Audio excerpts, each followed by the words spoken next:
আপনারা কি আর কোন স্বৈরাচারের পাহারাদার হতে চান? আপনারা কি কোন রাজনৈতিক দলের দালালি করতে চান? আপনাদের তরুণদের সাথে বসতে হবে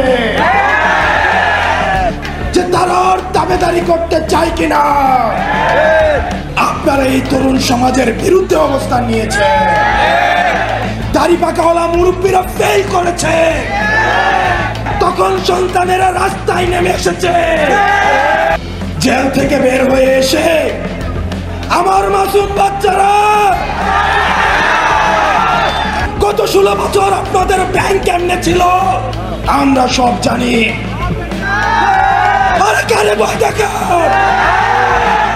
রাস্তায় এসে আবার আমরা জীবন দিব। আপনারা যে ভালো ব্যবহার করছেন আমরা জানি, আপনারা চিপায় পড়ে আমাদের সাথে ভালো ব্যবহার করছেন। যদি হাসিনার পতন না হতো তখন এই ডিসিএসপিরাই গণভবনে প্রমোশনের জন্য লাইন ধরত। আমরা সাংবাদিকদের উপরে নজর রাখছি।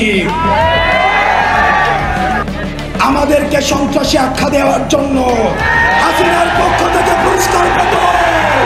কোন মায়ের বুক আর খালি হবে না। আমি দুইটা বিষয়ে কথা বলবো।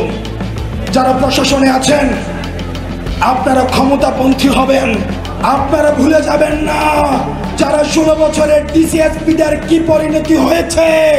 এই দিন না, আরো দিন আছে।